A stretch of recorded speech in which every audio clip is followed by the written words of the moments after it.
have just entered the bear-crawling nation and my Mordant world.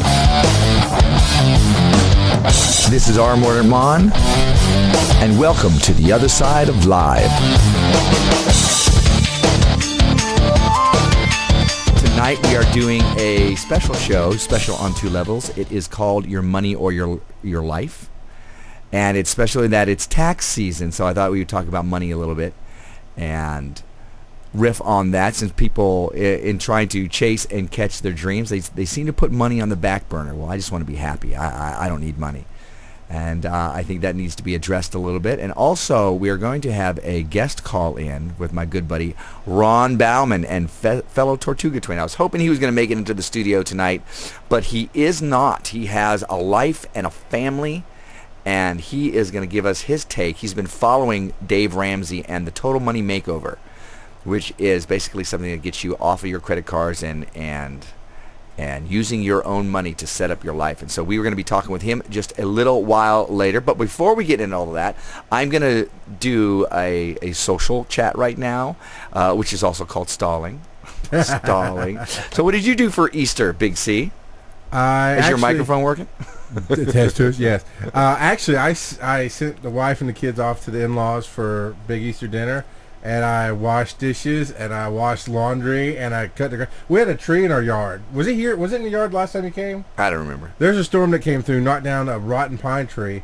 I had to get that out of the yard, get the yard cleaned up, cut the grass. So basically, that's what I did all Easter, was cleaned up everything around the house. As my wife's pregnant, smells bother her, and so she can't do the dishes if they get piled up, and she's real tired. Actually, tonight is the most she's done since she got pregnant. She's been getting better and better towards the end of the trimester.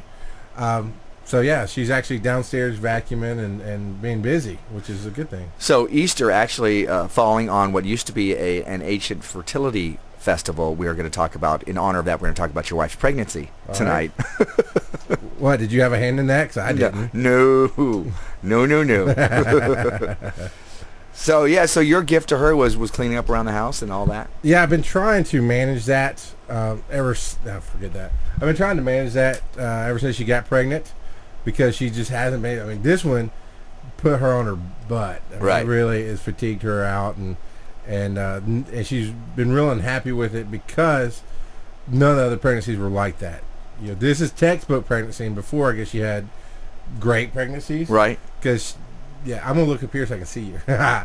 So she had, this one's really, kept her down. And your first two children are angels. They're the sweetest kids. Unless I'm talking to other parents, then theirs are the sweetest kids. But you have the sweetest kids, and so this third one, the spawn of Satan is coming forth. Well, I got two good ones. I can kill this one. I'm good.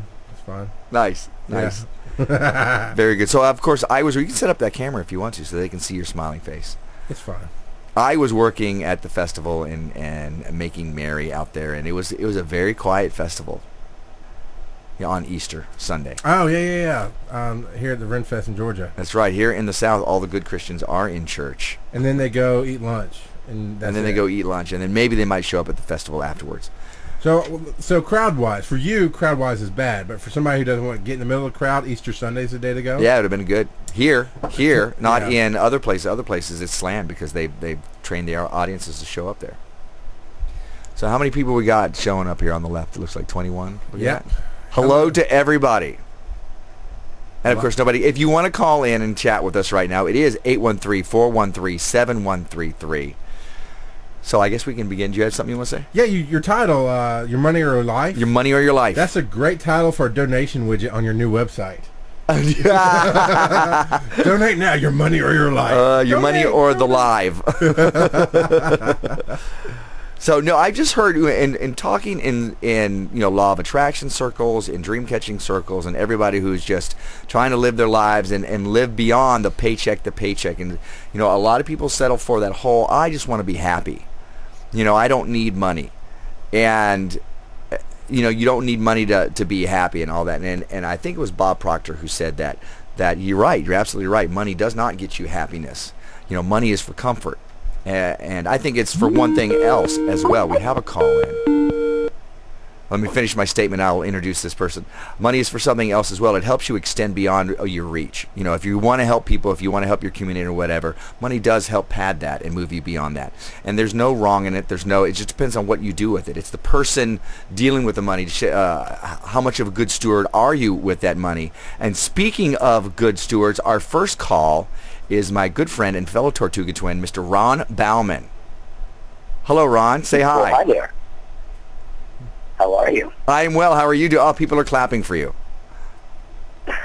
Nice. Well, what a shame I'm not in the studio to hear it. I know. Exactly. Well, you know, if you're at home, you could get on to stickcam.com/MordantWorld and, you know, jump in on one of the cameras, but whatever. What a charming idea, but my internet connection is so sketchy that I don't think it's a grand idea. No, you're absolutely right. This is much better. Now, I've already mentioned that you are a big fan of Dave Ramsey and the Total Money Makeover. Very much so. Almost to the point where it's comical. In fact, I become a proselytizer. I become a minister, I guess. You're a missionary. Dave Ramsey Missionary. It's almost a religious experience for you. No, and because as an atheist, of course, Dave Ramsey, for those who, how much have you covered so far? Have you covered what his background is? Nope, not at all. Dave Ramsey is a finance counselor, and he's brilliant. He's brilliant in two things. One is that one of the other people that I mention a lot, and I will mention in this particular interview, is Robert Kiyosaki, Rich Dad, Poor Dad. And Rich Dad, Poor Dad is a really good book to read, to really get some very basics on just thinking about the fact that money shouldn't just be something that happens to you. Money is something that you control, that you steer, that you are proactive instead of reactive to. You very much need that. But a lot of his other advice is really written for rich people, whereas Dave Ramsey is written to everybody else. You, me, everybody else. People call into Dave's show all the time and say, "I have completely screwed up my life. Help me." And Dave gives them a path. He teaches them. He cut them checks. Good, but he says, "Here's the path. Here's this." But the other thing that to me is ironic is that Dave is he believes it's a ministry. He believes that it is his punishment by God or from God and his blessing to spread the word. Now, I'm an atheist, gleefully so, but it's amusing to hear me quote scripture along with Dave Ramsey when I'm listening in the car and have my wife just laugh at me the entire time. Right. But there you go. Right. So let me ask you this: Why was it so important in your life? Let's make it a little personal. What was it that you needed to fix in your life? If you don't mind sharing with the rest of everybody out there. Oh, heavens, no. I come from I was having this conversation earlier this evening, the absolute worst financial background you can possibly imagine. We were raised on school lunch programs. We were raised on food stamps. We were raised on welfare, all of that. Now, the good part of that is I've been poor before. I'm not scared of it. But that's really no way to live, and it's certainly no way to raise a family. And a lot of what was done, a lot of what I learned, I just learned completely wrong because that's how I was brought up. When you go to buy a car, you shouldn't go walking up to a finance manager with your hat in your hand and your paperwork in your hand and say, "May I please have this car?" You should say, "I want this car. This is what I'm paying for it. I won't pay a dime more. Take it or leave it." But money, you were mentioning, I logged on to the show, you mentioned that money allows you to do good things, and money is also something that you should steward over. But money is also power in this country. And the balance of power can shift so drastically when you don't have money. Money is, if you handle it properly, freedom in this country. So when I was still in the Navy before I became a Tortuga Twin, I had great credit. I had money falling out of my butt. I don't know, Ricky, if you swear on your show or not, so I'm trying to modulate my Well, let me my very, very first show I did with Big C, and he swore enough for everybody, so anybody else can, you feel free to do what you got to do. Well, fuck yeah. All right. So, be comfortable in your I had expression. Money, I had credit, I had everything, and I knew that by running away and joining the circus to do what we ended up doing now, I would take a huge hit financially. And that was okay. And I laid it all out and everything like that. But over time, I had accumulated a lot of debt, and I've done a lot of things, and I decided it was just time to fix that. Now, I don't have the debts that some people did, but, I managed to get some. and I realized I wasn't getting ahead. Right. How much debt do you think you had? Well, I see $40,000 truck, $40,000 travel trailer. That's after the other stuff. $10,000 credit card. That's what, 90 right there. Yeah. All right. That's just scratching the surface. That's kind of that's a big molehill you got there. A lot of people. Say again? I said that's a big molehill you got there. Well, yeah. But I also, here's the single best thing about Dave Ramsey. His entire program is simple, and I actually wrote down the baby steps, and I'll relate them to you guys later. But the other nice thing is he's on the radio every day, and you can listen to him. And this will do two things. One, you listen to how everybody else's story is either as bad as yours, which is good because then you know you're not in this alone, or so much worse than yours, which is great because then you know, well, at least I'm not as screwed up as that person. And he's a cheerleader. There are people that call in every day saying, I got out of the trap. You helped me, Dave. Cool. It's the same reason why some people find it best to go to meetings to get off of drugs or everything like that. And debt in this country is just as bad a drug, in fact, more destructive than most of the others out there. Right. And so now I'm at the point now where I'm down to one final bill that I'm attacking with a vengeance, and I will be debt free, except for that my house, which is nothing, by the end of the year, and that's on top of having bought 2 businesses and expanding into some other stuff. So you went from $90,000 in debt to debt free in what has it been, 3 years? About 3 years. About 3 years. And this is all mostly the credit card, the credit, all credit problems. And I re-listened to Dave Ramsey's Total Money Makeover book, and he's all about, you're setting up your retirement, you're setting up your investments and everything, that what you're making is enough to be able to set yourself up for the rest of your life. But if you're spending all of that to pay off your credit cards, to pay off your, all these other things that you just needed to have, then you're squandering that away. And you're not really being a good steward with your money. The smartest thing that Ramsey said can be one of them can be summed up on a bumper sticker I saw from his company. Act your wage. Simple as that. Act your wage. How much do you make? That's what you live on. Actually, if you make X, you live on X minus 20%. The thing is, there's no secret formula. There isn't any get rich quick. There's a couple of people who can pull it off, but it's miraculous. If your financial plan is, I'm going to win the lottery, that's the same basic idea. Instead, if you control your wages, if you control your money-making tool, and you control it, it doesn't just happen to you like Kiyosaki's book. It doesn't just happen to you. You happen to it. You could be set. If you are making, let's say you're making $30,000 a year, which is not a good wage, okay? But you've trained yourself to live on 25, and you do that for 20 years. At the end of that time, you can continue to live on 25, well, as adjusted for inflation, and never. If you can easily start investing at 18 and retire at 65 with millions and millions of dollars in the bank at a standard wage. But we as Americans don't do that. We're addicted to debt. We're addicted to credit cards. We have to have the biggest TV. We have to have the fastest car. One of the other books, which I know you, Ricky, have read, and I think that everyone should read, is The Millionaire Next Door. And The Millionaire Next Door talks about most millionaires in the United States drive a car that is 4 years old that they bought used. They don't have to have a new car every year. Or they certainly don't get leases. And most of them work hard for their money, and it's more about not what you make, but what you don't spend.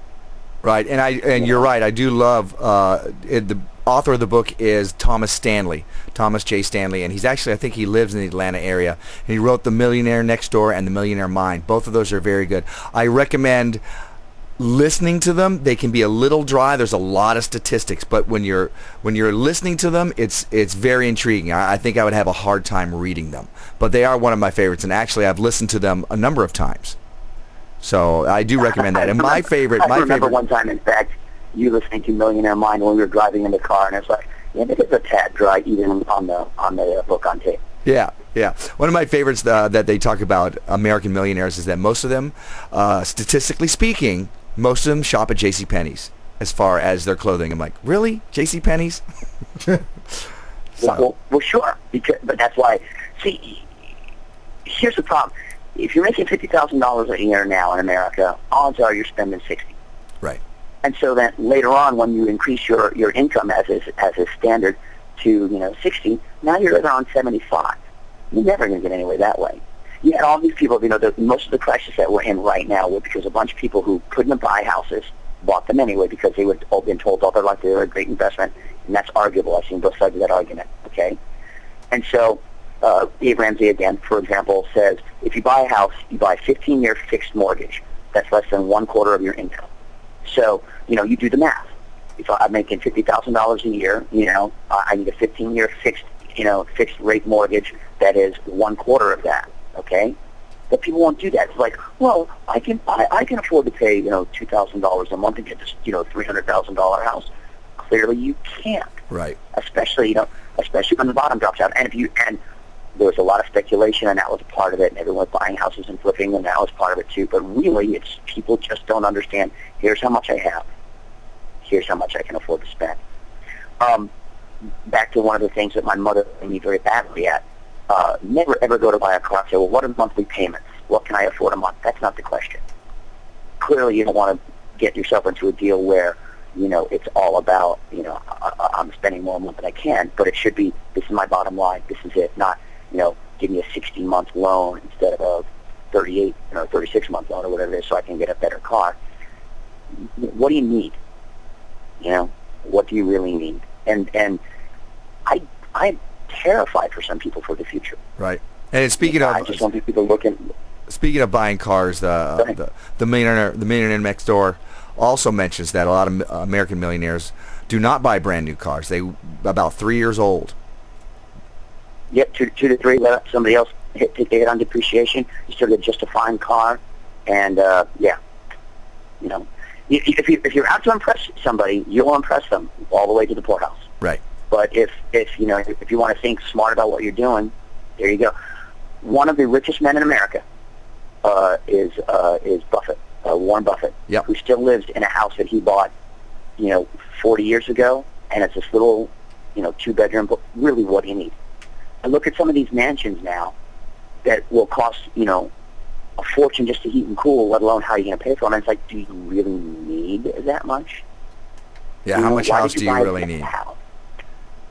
Yeah, I think Warren Buffett, I don't know if he is now. At one time, he was the richest man in the world. He beat Bill Gates. I don't know if he's still there. He's back and forth with Gates, and there's a guy in Mexico that beat both of them for a little while. I think he's a Mexican TV magnate or anything like that. It's all arguable. It's hard. But one of my other big respects for Gates, and then this circles back to being a steward of your money, is they're giving their money away as fast as they can. Their kids will get, a sizable inheritance, but they're pouring all their money back into philanthropy. Right. Well, hopefully they're training their kids as well. The chat room here is the chat room's really identifying with what if you make less than what you're talking about. Some people have put up they make $15,000, and somebody asked here, iBoogie 420 says, how does one save when you can't afford to buy groceries? And then she adds, seriously, because I need to. What do you guys think about that? Well, here's what, again, Dave says. The step one is you have to figure out, sometimes your problem is you're spending too much, okay? But sometimes is you just don't have enough income. You clearly need more income. Now, what I've heard him suggest countless times before is, for the short term, take a second job. Go out and deliver pizzas. Yep. Anyone can get in their car and deliver pizzas and make money. It's not glamorous, and God, you have to sacrifice. Of standard advice that I hear Dave say all the time: have a garage sale, get rid of everything that you don't need, and use that to apply towards the bills. Even at $15,000 a year, you should be able to buy groceries. Where else can you make cuts? But in the end, you need to get your income up. That's. I mean, I hate to be harsh, but that's not a living. Right. And quite honestly, you can get at that level. You can get help. From. I'm not saying that anybody should rely on the government.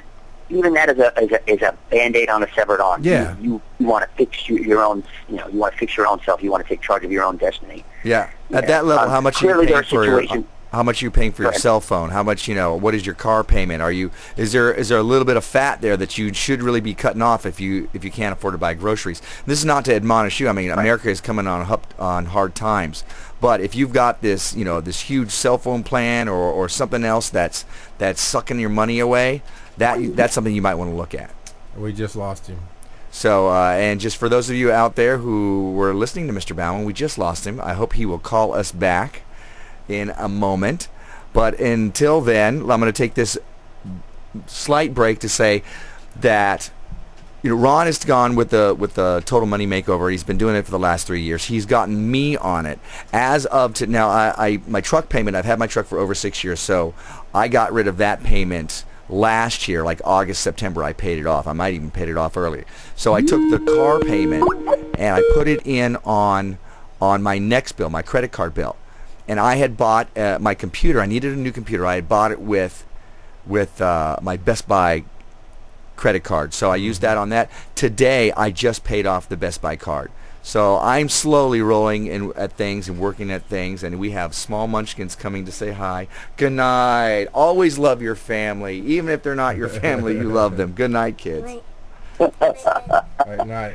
Go ahead. Hey, sorry. Looks like I dropped the phone signal for a second, but I'm back now. Hey, welcome back, Ron Bauman. Yeah.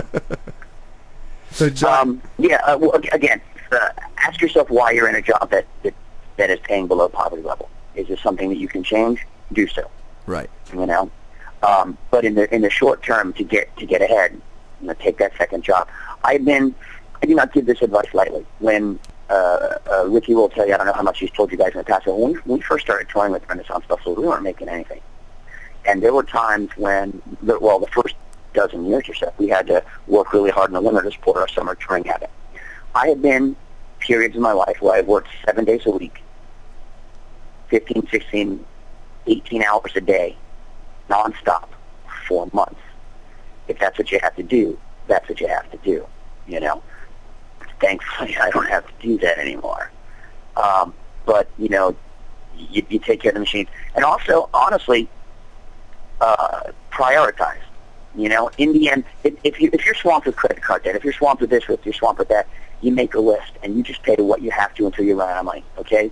You need to feed your family. Now that doesn't mean that you're going out to dinner. It means rice and beans. It means ramen noodles. It means stuff like that. You feed the family. You make sure you have a roof over your head, and make sure you have a transportation to and from work. Anything after that, you get to it when you get to it. Right, that's something that we like to stress here is family first. You take care of your family first because that's, even I'm all about chasing and catching your dreams, but you have to have that firm foundation. You have to take care of family first. You don't overextend yourself. Sure. Otherwise, you're not helping yourself out because they're going to support you as you're growing, and you're going to support them as you're growing. So you definitely want to keep that firm foundation safe. I want to ask a question to the person who wrote in asking about how you save when you don't have money, and that is, do they have a weekly budget? Do they have a monthly budget? Do they know when every dollar comes in and where every dollar is going? That's the first step. There are so many people that literally do not know where their money goes every week or every month, and there's a lot of tricks that you can do. But the smartest thing that I've been told, time and time again, is you sit down at the beginning of the month. Where every dollar's going in and where every dollar's going out, and you don't deviate from that budget. I just wanted to go and get a burger. I'm sorry, if burger's not on a budget, you don't get it. You plan accordingly. You take control of your money. You don't let your money dictate to you. You dictate to it. Right, and that can be an eye-opener when you first start doing that. I think the biggest thing to also focus. Oh, he said that would be an eye-opener, and he's right. I did the Dave Ramsey online class a couple years ago, and that was a game changer for me, just knowing where your money went. But the other thing for me, the excuse I always put off with, I just need more money, is you got to remember it's temporary. What you're talking about, Ron, working the double jobs, saving, eating rice and beans, it's temporary. When you see it took you 3 years to get out of that, that's my projected goal right now. It keeps stretching and changing with kids and whatnot, but roughly 3 years to get out of debt, and you realize, once I'm out of debt, I'm going to have $800 a month left over. That's what's paying my debt, my crap debt. $800 a month. So when you realize you get that back, it's only temporary. 3 years is nothing in a 30-year, 40-year span. Right. Yeah, I pointed out to my wife just last year because I'm lucky. She was not as focused as I was until last year when I sat her down. We walked through the budget and said, here's what we can do, here's what we can accomplish. And we've gone, I drive a truck that's 10 years old. It's mechanically very, very sound, but it looks like a 10-year-old truck. And we were doing this and doing that, and we weren't going out as much as we were. And one point I pulled the rest, I go, we're not poor. She goes, I know. I go, no, we make a lot of money. We just aren't spending like we make a lot of money. And thankfully, she looks at me, she goes, I know. But you have to get around that mindset, in your own head. You have to be able to go, okay, look, this is what I'm doing for now. I was kayaking with a friend of mine, and I borrowed another friend's boat, and it's a much nicer boat than mine. I bought this, bottom of the line, cutesy little $200 kayak, and I'm in this other guy's, great kayak. I'm like, wow. And my friend goes, dude, we can get you one of those for, I don't know, $900 or something like that. We did this. So, okay, yeah, we could do that. Or I can continue on my current plan. And this time next year, I'll have $10,000 in the bank as my emergency fund. That's only for emergencies, not anything else. Which plan do you think I'm more likely to follow? Right. Because later on, you're going to get that kayak and more, and it'll be from your surplus. Yeah.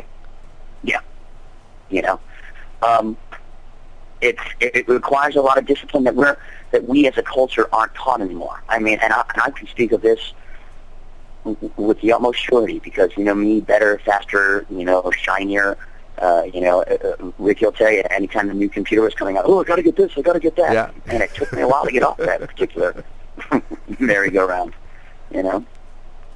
It's none of the financial advice. Okay, here's the secret, okay? If you want to lose weight, then you burn more calories than you take in. There's absolutely no other plan than that. Okay, everything else is just bullshit. You just burn more calories than you take in. You lose weight. End of the discussion. It's the same thing with a sound financial future. You spend less than you make, and you take whatever's extra, and you do clever things with it. That's it. There really doesn't need to be any discussion outside of that. I can give you hints and stepping stones along the way. I can even tell you, if I were you, a particular mutual fund that I'd invest in and why. But in the end, it's really just spend less than you make, learn how to make more, and then do smart things with the money that's left over.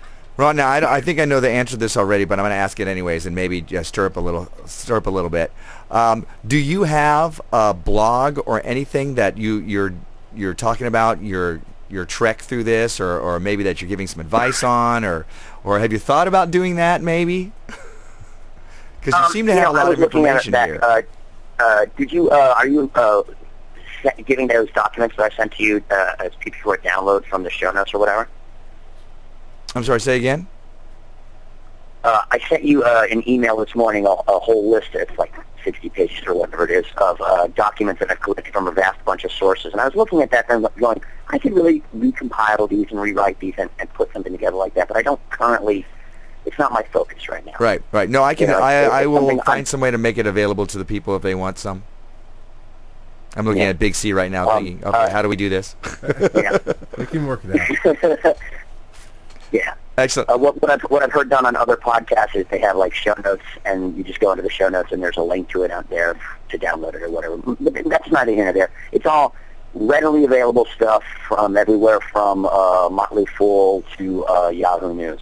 And it's just basic. It's just basic stuff. And then a lot of it repeats the same things over and over again because, again, in the end, there's no magic formula to it. Right. If somebody tells you they have a get-rich-quick scheme, the only person getting rich is them. A lot of people are talking about, you're talking about getting out of debt. Are you getting rid of your credit cards? Are you not going to get any loans anymore after this? Well, unfortunately, I'm doing parallel things because at the same time as I personally am getting rid of all my personal debt, I at the same time am with my business and much more importantly, my wife's business have expanded a lot. So we're going to have some business debt, but even that, once the personal debt is gone, we'll just focus all the energy onto that. The drum business that I own, I'm down to one bet on, and I'll be paid off probably by the end of this year, which means we can shift everything over that. Now, I think I have I think I have 3 credit cards left. I have one that I'm carrying a balance on that's starting with this month's payment, because we just paid off the wife's car using this plan in April, which means that the May bill, I can now focus this huge hunk of money on, so that at the end of the year I have zero credit card left. But I still have a credit card that I keep in the glove box of the truck. Why? Because if it exceeds my $1,000 emergency fund for repairs, I've got one. Right. Okay? I've got another credit card which I was going to close, but I needed it to front some money to the drums. So now that's become the drums credit card, and that's fine. I closed off another one that I had because they were like, well, we're going to do this and this and this, and we're going to do this and this and this. And I'm like, no, watch, we'll just do this. And it made it go away. Right. You know, that's another nice thing. When you're not living on the credit cards, it changes the language. It changes the language. Oh, you're going to do this because you owe me. No, I'm a customer, and you can treat me exactly the way I want to, or I'll walk. Well, we won't have that. Goodbye. You know, again, money is power. Freedom from that money is also power. Right. I bet that's a good feeling, too. So when I have this one credit card that, I guess its upward limit is about $13,000. I don't have that much on it anymore, and that's the one I'll be paid off by the end of the year. I probably will close it just because I don't need it. I don't need it in my head anymore. I don't need to think about it. Or I might do what I want to do with our own business card. Say, I will only keep this card if you lower the limit to this, and you give me these terms and these terms. Take it or leave it, and if there's not, I'll take it. Right. So. Right. One of the neat tricks that on the credit card that I'm lowering my debt on, they also lowered their upper limit as soon as I got down below a certain level. They're like, oh, okay, well then your limit's only this big. I'm like, oh, okay. Which, if you know anything about your credit report, if you have, your credit to debt ratio, if I have a lot of space in there, then I have a better credit report. But if they lower my high end, then I don't have much space in. Right. Now, a lot of the questions here keep going back to credit. Some people have done credit overhauls. Some people are saying it's good to have a credit card and not use it. Chicky's actually saying to you, Ron, I have no credit and I can't get a credit card. Shouldn't I have one? Credit is important later in life, right? No. Well, it depends. It really depends, okay? We're taught as Americans that we need to basically worship at the idol of the FICO score, the Fair Isaac something. I think it's Fair Isaac Composite. But basically, your credit rating, you're 600 to 850 or whatever the hell it is, okay? And if that's what you want to do, well, then by God, you should have a credit card so that you can borrow more. All a FICO score is for telling people that you're qualified to borrow more. Is that how you want to live your life? Here's a thought. Don't. If you want a TV, don't walk into a store, hand them a card, and then pay for it over the next 4 years. Save up for a year and walk in and pay for it and walk out. Now, if you want to always stay in debt, what's the definition of insanity? Ricky, what's the definition of insanity? Doing the same thing and expecting something different. Doing the same thing over and over again and expecting a different result, right? So if you want to stay, in the wheel, running around and around like a hamster, never getting any further, oh, by God, you should have a credit card. Or, if you want to buy something, pay cash. Well, I can't afford it. Then don't have it. That's the secret.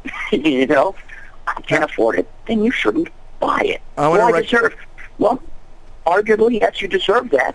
Find a way that makes your financial reality reflect that. Now, I want to recommend that people either read or listen to the Total Money Makeover, because you'll hear the stories behind this thought process, and you'll understand where Ron is coming from, and also where I am coming from. I mean, I was raised on you needed to have a credit card, you needed to get your credit up there, but now I've rethought everything, yeah. and I'm much less credit using.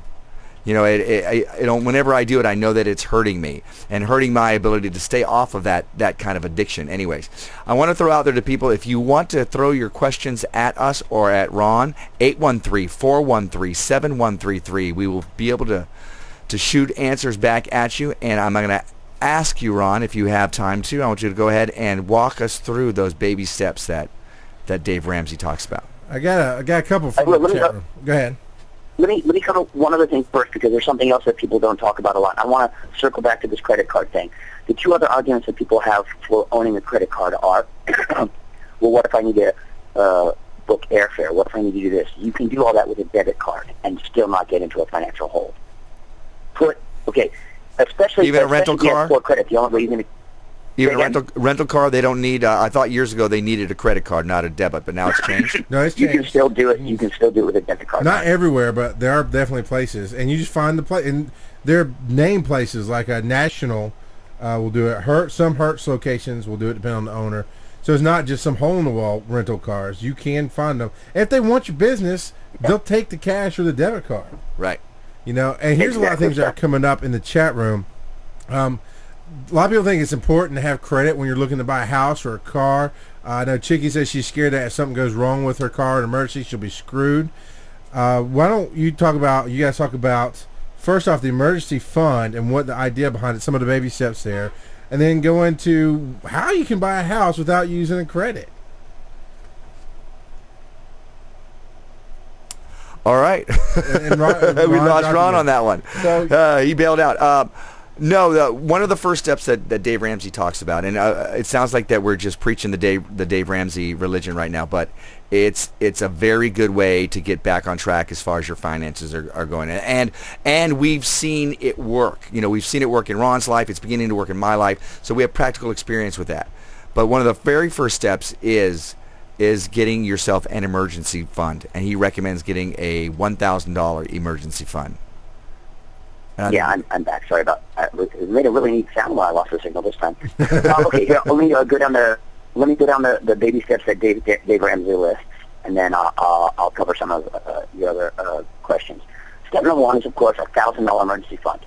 Now, in the instance of the caller who said, well, what if the car breaks down? Most car repairs can be fixed for $1,000. If it can't, then maybe what you do is you sell the car, take whatever's left from the sale of that car plus your $1,000, get into another car that runs. And again, do you need to be driving to your job at Burger King in a $25,000 car when a $2,000 car will do? And if a $2,000 paid for car gets you to work and you don't have to make monthly payments on that $25,000 car, aren't you going to be much better off in the long run? You know, but people don't think like that. Step number two in the baby steps is you work what Dave calls the debt snowball. Right, no, but hang on. Before you get into that, Ron, I want to jump back to the $1,000 emergency fund. I just had some people throw at me that I needed to get a repair for $2,000 for my rear end. And actually, I wound up being able to take my vehicle to friends of mine who were like, no, we can do it for $500, and that was great. If you're worried about not having a physical card or carrying that kind of money around and your car's about to break down, you can do it attached to that emergency fund, a debit card. Now you have to put that in a place that you're not going to use it for your DVDs or anything like that. You're just going to use it for emergencies, where you can get to it pretty accessibly, but not so accessibly that you're going to spend it on your groceries or on stuff that really aren't emergencies. It's not an emergency to go to Applebee's because you just forgot your wallet otherwise. Right. You know, it just isn't. And that, again, we call it discipline.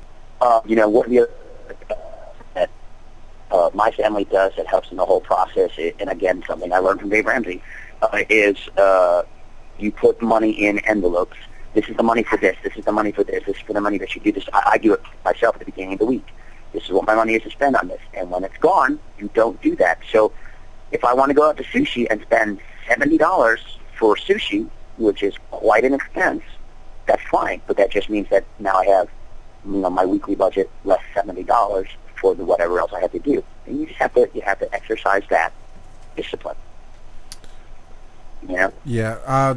Chicky probably one of the youngest viewers here, and she's actually out on the road with you, Chicky, 37. She's out on the road here at the Georgia Ren Fest, and she's talking about how her whole point is that she doesn't have the money right now to make an emergency fund, and she's on the other side of the country from 99% of the people that she knows. I think actually you guys sitting down with her would help out a lot. She's asked questions about making a budget. Some of these things we can't really just get into that much detail on the show. No, we could definitely talk to you later on. And both Ron and I know Chicky 37 Princess. Yeah, Princess. Chicky 37. We can talk to her. You want to start off with, you're not going to throw your credit card away immediately. You know, you want to slowly build up your emergency fund. You can start with putting $5 a week into a bank account until eventually you get to a point where you have that much money. And then if something goes wrong, chances are you're going to be able to cover it with that $1,000. But you're also going to find that if you have $1,000 sitting, less things happen, less bad things happen to you. Exactly. It's a weird Murphy's Law type of thing. Sure. Another thing was brought up. One of the other viewers was talking about how she's 16 and her parents got her a credit card, and they pay it off every month for gas and whatever, so that she'll have a credit score later in life. And she's asking if she was being misled. That is not a credit score later in life. She is completely being misled. When she goes to college, one of the first things going to happen when she goes to college is every credit card company on the planet will have people sitting at tables offering to give her a free hat, a free T-shirt, a free this, a free that if she signs up for a credit card. Here's one of the other evils of credit cards that was hang on a second, Ron. I want to address that person that just the 16-year-old. I want you to take your credit card and I want you to go to a bookstore and I want you to pick up Dave Ramsey's book or audio. So at least you can make your own informed decision. Now, your parents are trying to do a very nice thing for you, and that's fine, but do it with some head knowledge of your own. You know, sure, you can use it, and if they want to pay it off, that's great, but you should also be learning the value of $1. You know, for a long time, my parents paid for my insurance, and I wish they had not done it for as long. You know, it took me well into my 30s before I was really getting my crap together as far as financially. And a lot of that was because, you know, I was taken care of as a kid. That wasn't the best thing for me. Yeah. Now as an adult, I know that. Back then, when they stopped it, I was all pissed off. I wish they had done it earlier. Or done it in stages so you can get a better grip on life. Right. So pick up this information for yourself. Go ahead, Ron. I'll make it work. No, not really. But yeah, study after study after study shows that if you don't work for something, you don't appreciate it. Right. You know? And in fact, I varied from Dave Ramsey's plan in that as soon as my daughter was born, I started a mutual fund inside of what's known as a 529, which is an education savings plan for her, so that when it's time for her to go to school, she'll have a hunk of money. Only, I'm not going to talk about it anymore starting next year when she might actually know what I'm saying, so that she never knows it's there. It's one of the things that Thomas Stanley covers. It's one of the things that... As I say, one of the things that Thomas Stanley covers with the wealthy people, and some of them will take their children and they say, okay, I'm going to give them some money to start them off in a business, and then they're going to be able to take care of the rest of their life because nobody helped me when I made all my millions, but I want to help them. But what really happens is that they're going to hit some kind of hiccup, and then the parent is going to feel bad, so they wind up giving them more money so they can take care of the hiccup. What happens there is that the kids become dependent on that injection of money. Now, there are other wealthy parents who are like, look, I've made all this money, but you have to learn how to do this yourself. So when the kid builds their own business, when they hit that first hiccup, they have to figure it out. What happens there is that they actually learn how to deal with the problem. If they don't, they're not going to make that kind of money. Otherwise, they're just going to become dependent on their parents feeding them money throughout the rest of their lives. And that's not going to happen. Right. And I think a lot of these questions, a lot of this conversation comes from fear. It comes from, I mean, Chicky's being honest about it. She's scared about getting out there and getting an extra job or learning. But this is all new experience for her. So she's got a lot of things going on at once. But a lot of people have the credit card because they're afraid of doing something wrong there. A lot of people want that car because what if it breaks down? I have to get to work. I drove a $700. We called it the ghetto sled. It was taken in a police raid and sold off to some auctioneer who sold it to somebody. I mean, it was crap. Paid $700 cash because that's what I had, and that's what I drove. And I'm telling you, when you get down to rock bottom, and you can only put food on the table for your kids and your wife or for yourself, and you're driving a piece of junk, but it's getting you to work and you're getting paid, you're going to realize, and life still goes on, you're going to realize there's a whole lot less fear in life. It doesn't matter if you have a credit score later in life. You can buy a house. You put down cash. I loved when somebody came to me and he's like, you have to have credit. You cannot buy a house. Yeah, okay, I throw down $30,000. They're going to sell me a damn house. Yeah. You know, I can't. Yeah. And there are people who do that. There are people who buy $150,000 houses with cash. Not a lot of them. Now, most people can't. Even I don't suggest that. But what you can do, and I apologize, let me suggest that you do not put your money into Sprint. What you need to do, like, again, Dave Ramsey, when he needs to buy something, and he doesn't finance it when he pays cash, but if he does, you just find someone who does what's called manual underwriting. They don't just look at your FICO score. They look at what your income is, what your outgo is, what your ability to pay is, what your history is, and they do it, instead of it being automatic, they do it manually. They're harder to find, but you can find them, you know. But again, you have to exercise some discipline on your own self. What you have to do is go, this is what 1/4 of my income is, so this is the house I can afford, and you buy that house. You don't buy 4 times more house than you need. But the point I've been trying to get to for a while is credit cards. I think the statistic is that if you use a credit card, statistically you spend 17% more than if you pay cash. Yep. So the credit card company wants you to do that because they make a percentage off of everything that you spend. You know, it hurts. It physically hurts to pull money out of your wallet and put it into somebody's hand when you walk out with that Xbox game. It doesn't hurt at all to do a swipe and a punch, and you don't even ever think about it.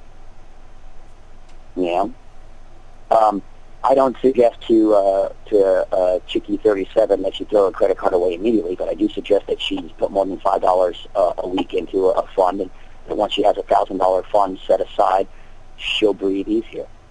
You know. Yeah, you and again, have a plan. I did something for Ricky the other day, just peripherally to some other business stuff that we were doing, and I showed him every dollar that we'll be bringing in between now and the end of the year, and I did this in February, and I do that every year. Here's every paycheck I'll be getting between now and the end of the year. Here's every amount of tips that I need to budget this, that, or the other for between now and the end of the year, and that's how I live my life, you know. Yeah, you can make a game out of it. It's in the very beginning when you're starting to look at your finances and looking how badly in the hole you are. It's not fun. But if you can make a game out of what you're trying to do is clean everything up, and then to move on from there, and you're building up your emergency fund, and then you're going to get to your debt snowball, which we're going to talk about in just a minute. You make a game out of it so that you're challenging yourself. So at least you have something that you're going for. You know, you're in competition with yourself and the credit companies. So it can be a little bit of fun in there.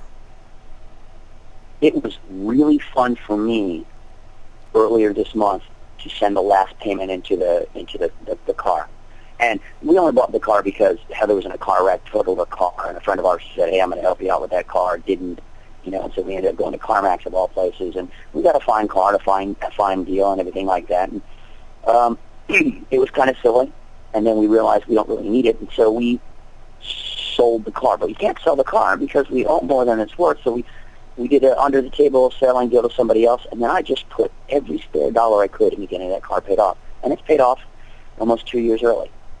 Now, and this is where we are in what's called the debt snowball, people who are mathematically minded will tell you to pay whichever debt has the highest interest rate first. And there's some philosophy to that makes sense. But what you really do instead is you pay your debts smallest to largest, because what you're trying to do besides everything else is change your spending habits and reinforce the positive. So if you're trying to pay off this massive bill,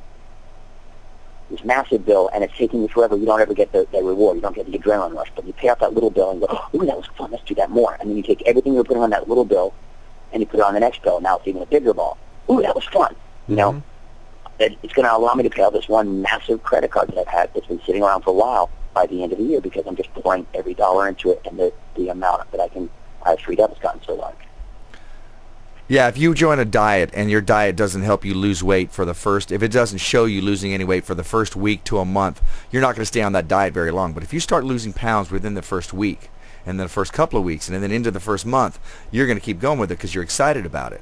So that's the same theory as with this. Yeah. Yeah.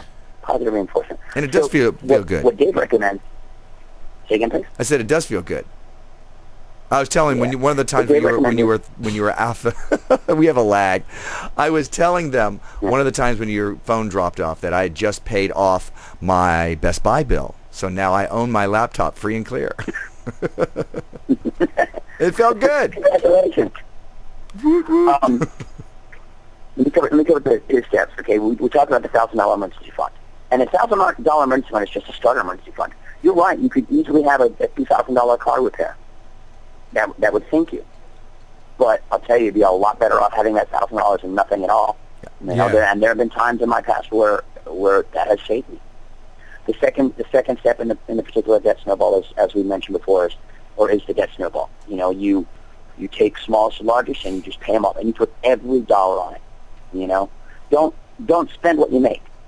Think about, okay, I'm going to pull in, pick on out of the air, $500 this month. Okay, well, I know I need to put this much. That is me $50 extra. Put it on that, whatever that is. And then when you get that, now that's $50 plus whatever else. And another thing that I've noticed has happened to me is when you start working this particular, scheme, this plan, you start finding other money. You start finding other opportunities opening up to you and other ways that are coming in. It helps. After you get all your debt paid off except for the house, is the standard that it does, you should have a fully funded emergency fund. And every economist in the world will tell you that's 3 to 6 months, or some will even tell you a year, of all your expenses, all your monthly expenses, just sitting in the bank. Now, think about... You guys are still there, right? Yeah, we're here. I was laughing at something in the chat room I'll bring to you in a second about credit cards. Go ahead and talk about the house and all that. Yeah, but think about the freedom that you'll have knowing that you could, in a worst-case scenario, oh, darn, I broke my leg, I can't work for 3 months, and that doesn't only touch about a half of all your savings. That's set aside just for that. That's not your retirement savings. That's, oh, darn, I broke my leg. Well, okay, here you go. You can pay all your bills. And then the rest of the baby steps are a little esoteric for probably a lot of our listeners, not so much for, you and I. After next is invest 15%, towards retirement. After that is fully funded college. Again, I'm doing mine out of order on that one for my daughter. Pay your house off. Yeah, that's not covered in the debt snowball. All these people, these are the other baby steps. Right. All these people that are panicked right now because, I can't afford my house. Think about how much more relaxed everyone would be if the house was paid for. Oh, my house dropped to 100% in value or 50% in value. So what? It's paid for. It's going to come back. The problem there are a lot of people running right now is they bought houses that they couldn't afford. They took a balloon mortgage with the rates went up. And then when they realized how bad it was for them, or they got scared because everyone else was selling and they tried to sell, they couldn't because they were so upside down in it. None of this would have happened if you just, again, figure out how much house you can afford, pay that, and just sit on it, All right, in the chat room, we got two things. First off, somebody saying that they actually have money left over every month. They have money left over, but they just spend. How do you change your spending habits when you're not leaking money? I mean, you're not going, okay, I can't put food on my table. When it's not hard times, how do you change your spending habits? Well, a lot of Americans... I was just going to say that a lot of Americans are one paycheck away from being in near bankruptcy or needing bankruptcy. So you're fine and dandy until all of a sudden you lose your job, or something happens and you can't work. And then that extra money that you have that you've been living off of and spending that you could have been using to at least build a cushion for yourself. When Ron's talking about that 3 to 6 months of emergency fund, it's for things like when you lose your job. It'll take care of you and your family when really hard times come, and you don't want them to come, but you're ready for them if they do come. Right. I know before all this, you're talking about Dave Ramsey, living in debt. I would always run through that cycle of we'd make some extra money and we'd spend it, or we'd tighten down, but then we'd get to where we're not making extra money and we're not making the bills, and you feel so tight that well, I did anyway, we felt like we had to go out and spend or we're going to go crazy, and we'd spend when we didn't have the money, and we had that cycle of constantly borrowing from the parents, or this emergency would come up, that emergency would come up. Like you were saying, Ron, when we got that Dave Ramsey mentality, when we started doing the $1,000 fund, now we've tapped into it a few times over the years, but we've always paid it back. We've always put the emergency fund back, but it was there. We fixed the cars. We bought the new car for cash. And like you guys are saying, when you have that fund there and you start going, it's important to have the money there, and you see, I didn't have to ask my father-in-law for money. Right. I didn't have to go hat in hand and grovel. I was able to handle my own thing. You breathe a little bit. And the minute you start thinking of money that way, and again, it's not as it's something that happens to you, but something that you're in control of. It means you start to think things like, well, my truck is 10 years old. I probably can get another 5, 10 years out of it. Eventually, I'm going to replace it. Now I can either plan in 10 years of walking, signing away my life, for some massive loan, or I can start saving tomorrow and put aside, $200 a month between now and then, or $400 or $500, whatever it is. I start budgeting so that I can then go and buy it. Right. Because I don't have to sign my life away. I don't have to become, I don't have to become anybody's slave. The person in the chat room asked, well, how do you not be a spender if that's what you've always trained to be? Is you do really stupid things. You discipline yourself. You go to the Walmart, you buy a 90-cent notebook, and you keep it in your pocket, and you write down everything you spend for a month. And then you sit back and you read over that and try not to cry. I'll tell you a funny story. About 4 years ago, we lost our summertime gig. And my wife got a nice job in Denver. I thought, well, that's great. I already got all the bills paid, so that's not an issue. I've got this money that I've been setting aside, like I always do, to cover the lean time, so that's not an issue. I'm going to go to Denver, and I'm going to do nothing. I'm just going to hang out. I'm going to do nothing. We don't have to make money. She's making some extra money. That'll be fine. All will be well. By the time the show in Denver was done, I burned through all my cash, some emergency cash on top of that, and all this other stuff. I had no idea what happened. Until I sat back down about 6 months later, and I looked back to the checkbook register, and it was this steakhouse and this sushi place and this and this and this. And the thing was, since I didn't have money coming in and I didn't properly set up my budget to know what to spend every week, I was just spending off the credit card or off the debit card like nobody's business. And because I was not working, I actually spent more than when I'm working. And I just burned through money like crazy. So I know now what to do in this situation. This winter, this is what I set aside, and that's what I spent, and it worked out just fine. Because I have, I have 4 months off. Well, 3 months off pretty much every year, scattered out. 10 weeks here and 8 weeks there, whatever the case is. And that could scare people. There are people that are terrified of that. Me, it's just like, I know it's coming. I just set aside, just plan for it. You should know all this stuff. Congratulations that this guy has, money left over every week. But is he going to in 20 years? Right. And if if I knew the stuff I knew right now, when I first went on the road, I could be having millions of dollars in the bank. Yeah, I know, right? But it's all training. You're just training yourself to do that. You're training yourself. Sure. In the beginning, it takes a little bit of discipline, and then once you've learned those habits, then when the money is coming in, you're not spending them or wasting them on the frivolous things that you used to anyways, because you've already retrained yourself. So it takes a little bit of discipline. And Ricky, my lifestyle. I mean, I live pretty well. I'm not living some Spartan existence or anything like that. I just exercise a little discipline, all this. If I want to go someplace, I go someplace. If I want to eat something, I eat something. Yeah, you like your trips to Hawaii.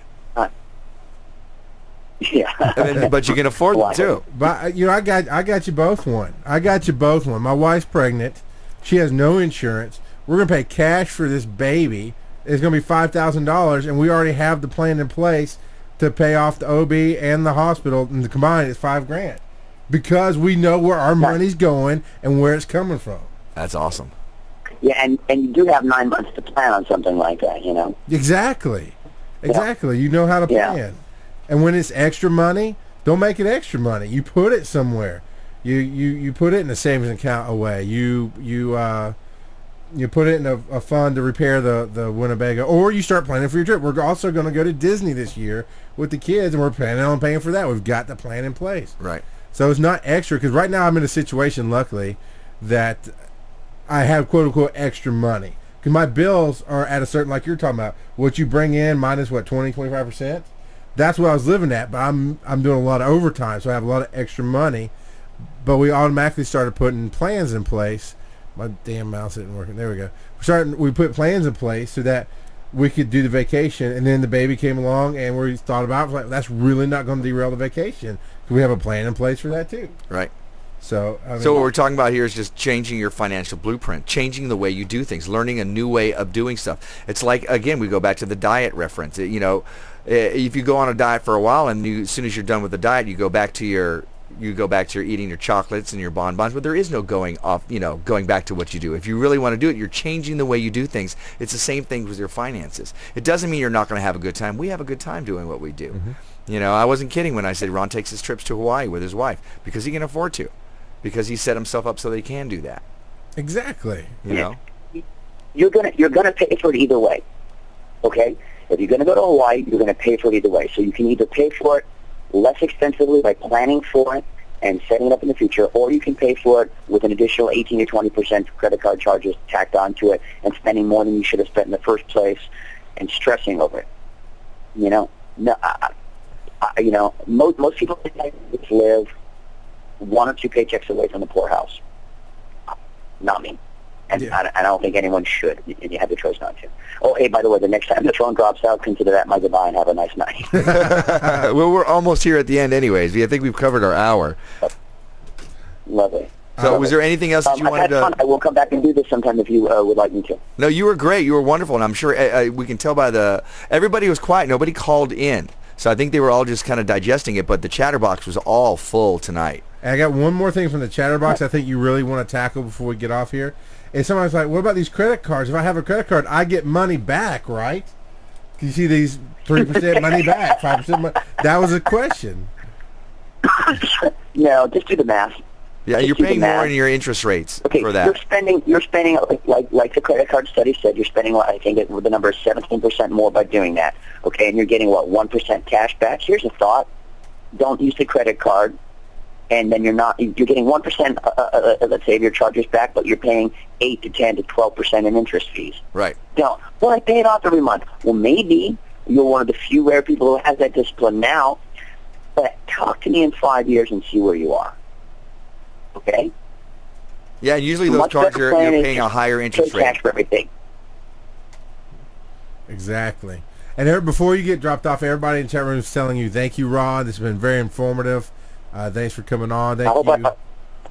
I hope I helped and I had a good time. Oh, you were wonderful. Thank you again. I knew you would be great. You would have been better if you were here. Oh, yeah. Even wilder if you were here. I actually... Dude, when I got back to the house, I said, hey, it's 7 o'clock. I'm going to go make the drive. And then I, did some stuff. I looked up and go, no, it's not 7 o'clock. I'm making a phone call.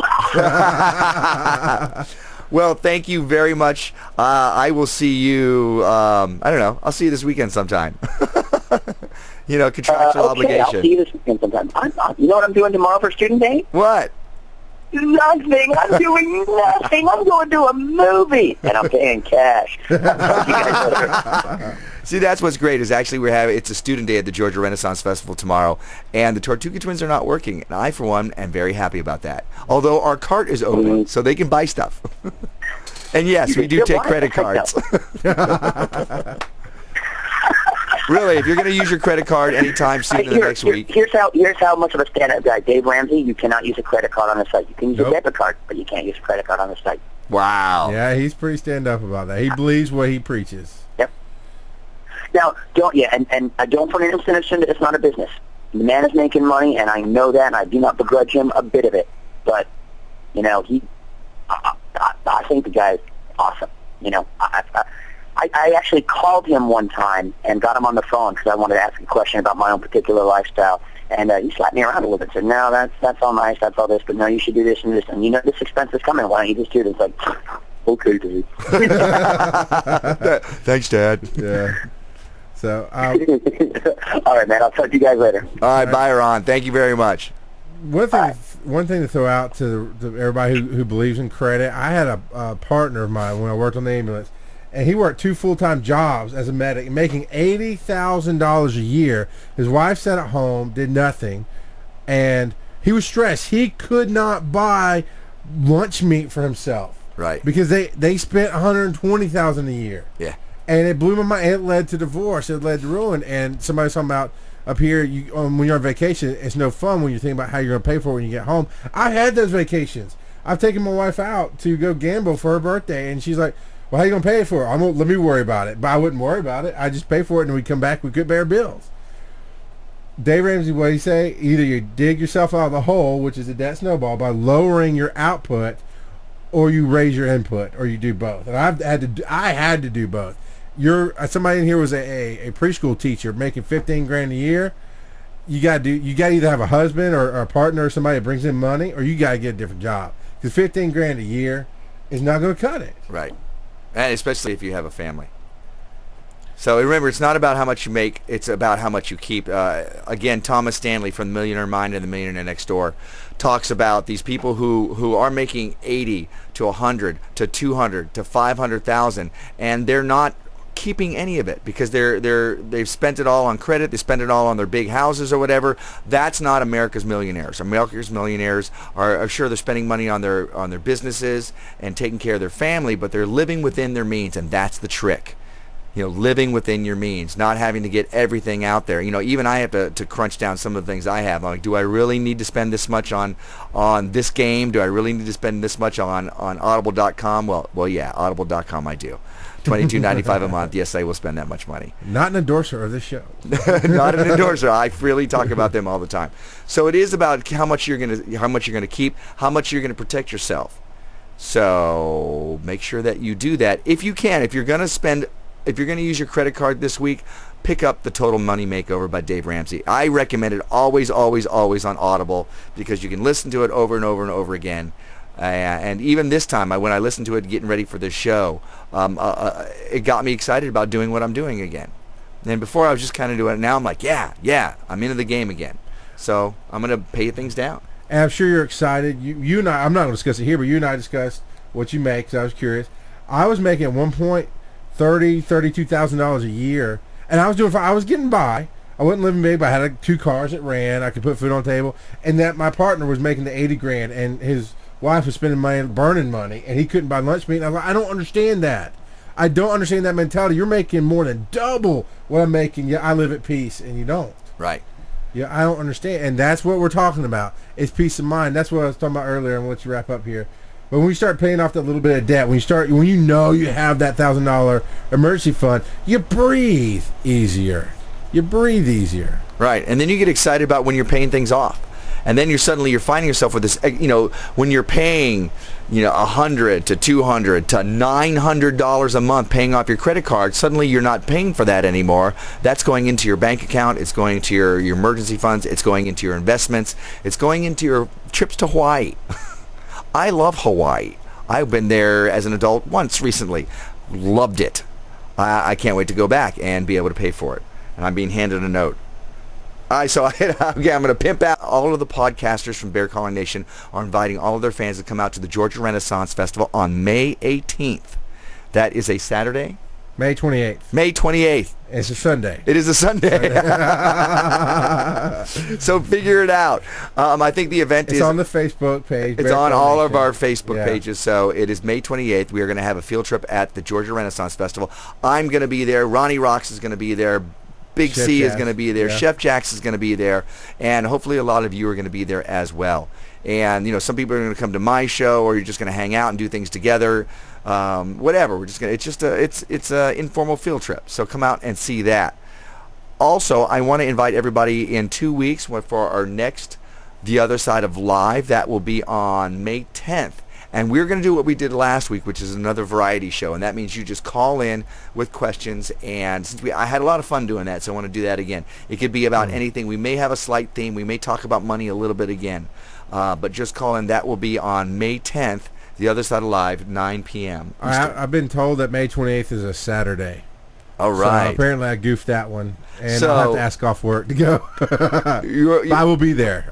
Check the events on Facebook.com/MordantWorld or Facebook.com/BearCrawling Nation. Bear Crawling Nation. Yep. And there'll be information there. Or you can just, email us, Mordant@MordantWorld.com. If you have any other questions about the finances and anything like that, feel free to contact me on Facebook or on Mordant@MordantWorld.com. I'll be happy to talk to you. Is there anything else that we need to cover? Email you, Mordant@MordantWorld.com. I just said that. Well, okay, general email. Email me twice General at Mordant and MordantWorld.com. Yeah, Oh, for that's the Brits out there, And twice. Did we? This is bad. we haven't hooked you up with a voicemail yet. Oh wait, By I the way. do. Don't I have one? I have one on The Google Mail. The Google. I don't know. If you actually call 813-413-7133 and leave a message, every time I listen to them, they're just beep, beep, beep. So I haven't been listening to those. Email me or shoot me a message on Facebook. And this will be in podcast form soon. We're going to launch Soon. a website. First, it's going to hit couple Bear Crawling weeks. Nation. First, it's going to hit the bearcrawlingnation.com because I'm part of that group as far as the podcast, The Other Side of Live.